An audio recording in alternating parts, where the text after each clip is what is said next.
Assalamualaikum warahmatullahi wabarakatuh. Perkenalkan, nama saya Tiki Kunamulyanto.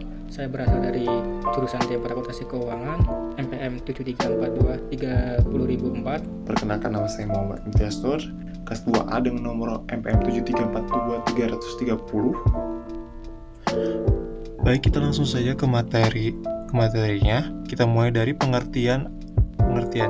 Nah, untuk pengertiannya ini, intinya itu proses perencanaan dan pengendalian kegiatan operasi perusahaan yang dinyatakan dalam suatu kegiatan dan suatu uang. Nah, ini tuh tujuannya sebagai proyeksikan operasi perusahaan dalam proyeksi laporan keuangannya, atau enggak itu tuh nanti di laporan laba rugi, neraca, perubahan modal, dan arus kas.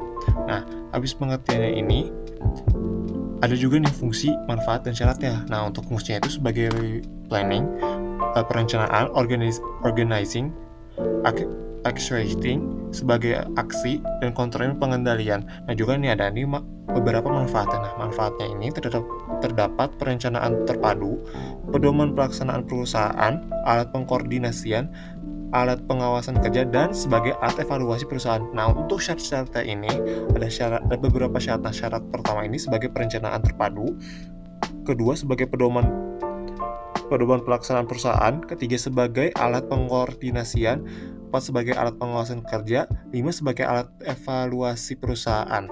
Pengertian anggaran fleksibel. Sebelumnya, anggaran itu dibuat berdasarkan output atau keluaran berubah-ubah dari waktu ke waktu. Sedangkan anggaran fleksibel itu anggaran yang dibuat berdasarkan produksi atau penjualan yang tetap.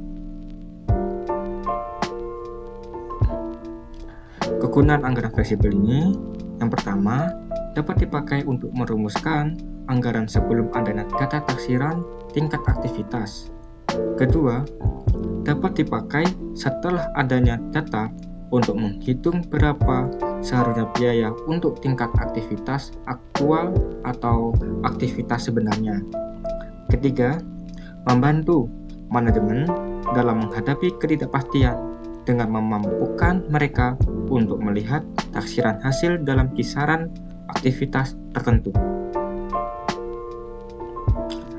Langkah-langkah penyusunan anggaran fleksibel ini, yang pertama, menentukan relevan jangkauan yang dapat diharapkan pada jangkauan ini adalah aktivitas akan fluktuasi selama periode yang akan datang.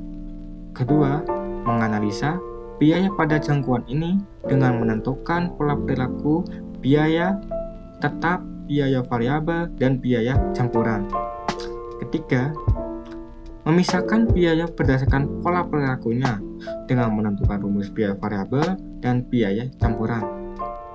Dan keempat, dengan menggunakan rumus biaya variabel, anggaran fleksibel disusun dengan dasar pada biaya yang akan dikeluarkan pada berbagai tingkat aktivitas sepanjang jangkauan relevan ini.